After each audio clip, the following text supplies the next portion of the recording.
సృష్టి ప్రారంభంలో రాక్షసరాజైన సుమాలి దేవుళ్లకు భయపడి పాతాళంలో దాక్కున్నాడు. తన వంశాన్ని రక్షించుకోవడానికి తన కుమార్తె కైకసిని గొప్ప ముని అయిన విశ్రవసుడికి ఇచ్చి వివాహం చేశాడు. వారికి 10 తలలు 20 చేతులతో అత్యంత భయంకరమైన కుమారుడు జన్మించాడు. అతడే రావణుడు.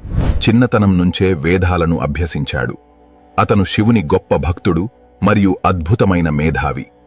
కాని అతనిలో గర్వం, లోకాలను జయించాలనే దురాశ నానాటికీ పెరిగిపోయాయి. అమరత్వం సాధించడం కోసం రావణుడు హిమాలయాలలోని గోకర్ణ పర్వతంపైకి ప్రయాణమయ్యాడు. తన సోదరులైన కుంభకర్ణుడు, విభీషణుడులతో కలిసి అతను ఆ మంచు పర్వతంపై తపస్సు చేపట్టాడు.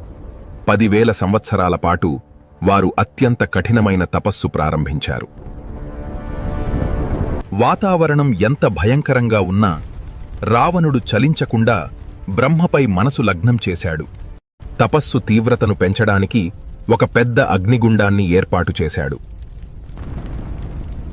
తన భక్తిని నిరూపించుకోవడానికి తన 10 తలలను ఒక్కొక్కటిగా కోసి అగ్నిలో వేయడం మొదలుపెట్టాడు. వేలాది సంవత్సరాలు గడిచాయి. రావణుడు తన 9 తలలను అగ్నికి ఆహుతి ఇచ్చాడు.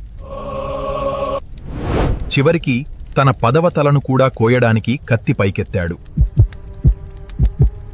అప్పుడు సృష్టికర్త బ్రహ్మదేవుడు ప్రత్యక్షమై అతడిని ఆపాడు. బ్రహ్మ ఆశీస్సులతో రావణుడి 10 తలలు మాయాజాలంతో తిరిగి వచ్చాయి. రావణ, వరం కోరుకో. గంధర్వ, యక్ష, రాక్షస, పన్నగ, భూత, ప్రేత, పిశాచాదుల వల్ల నాకు మరణం లేకుండా ప్రసాదించు. మనుషులను, జంతువులను అల్పమైనవిగా భావించి వారి పేరు అడగలేదు. బ్రహ్మ ఆ వరాన్ని ప్రసాదించాడు. అతని సవతి సోదరుడు కుబేరుడి సైన్యంపై అతను క్రూరంగా దాడి చేశాడు. కుబేరుడిని ఓడించి సకల సంపదలకు నిలయమైన లంకా నగరాన్ని ఆక్రమించాడు. విశ్వకర్మ నిర్మించిన ఆ అద్భుత బంగారు నగరం లంక ఇప్పుడు రావణుడి వశమైంది. కుబేరుడికి చెందిన దివ్యమైన పుష్పక విమానాన్ని కూడా రావణుడు లాక్కున్నాడు. లంకాధిపతిగా సింహాసనం అధిష్ఠించి దేవతలను తన బానిసలుగా చేసుకున్నాడు. నవగ్రహాలను సైతం తన సింహాసనానికి మెట్లుగా మార్చుకున్నాడు.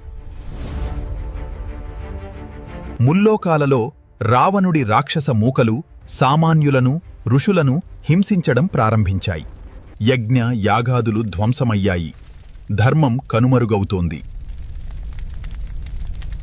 దేవతలందరూ బ్రహ్మతో కలిసి శ్రీ మహావిష్ణువును శరణు కోరడానికి పాలకడలికి వెళ్లారు.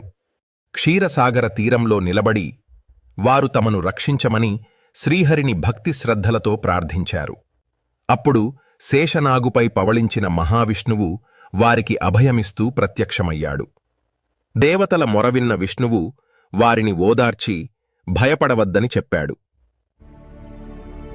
రావణుడు మనుషుల చేతిలో మాత్రమే చనిపోతాడు, కాబట్టి నేను మనిషిగా జన్మిస్తాను అని మాటిచ్చాడు.